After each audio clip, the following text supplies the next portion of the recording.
the cursed doll. Lina had always loved collecting old dolls. She found them fascinating, their delicate faces, their intricate dresses. So when she discovered an antique doll at a small hidden thrift store, she didn't think twice before bringing it home. The doll was beautiful, handmade with glassy blue eyes and a porcelain face that seemed almost too lifelike. The shop owner hesitated before selling it. "This doll has a history," he warned. "Be careful." Lina laughed it off. After all, it was just a doll. That night, as she placed it on the shelf in her bedroom, she felt an odd sensation, like the doll was watching her. She shook the thought away and went to sleep. But at 3 a.m., she woke up to a faint scratching sound. She turned on the lamp, scanning the room.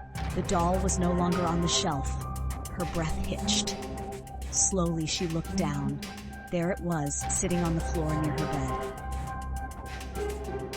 Her heart pounded. Did it fall? She placed the doll back and tried to sleep, convincing herself it was nothing. The next morning, she found her bedroom door slightly open. She was sure she had locked it. Then she noticed something even stranger. The doll was back on the floor, this time closer to her bed. A chill ran down her spine. She picked it up and put it inside a locked cabinet. Maybe I'm imagining things. That night, she double-checked the lock and went to bed, determined to ignore her fear. But at exactly 3 a.m., she heard the scratching again, louder this time. She sat up, frozen. The cabinet door was wide open. The doll was sitting on her desk, staring at her.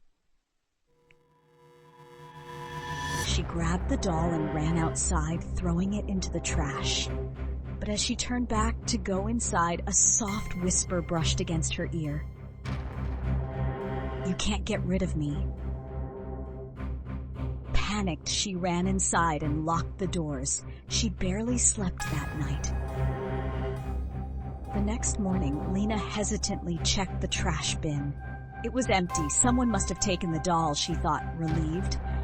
But when she stepped back inside her house, her blood ran cold.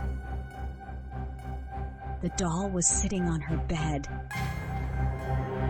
Her hands trembled. She called her friend Mia, who arrived minutes later. "This isn't normal," Mia said. "Maybe we should burn it."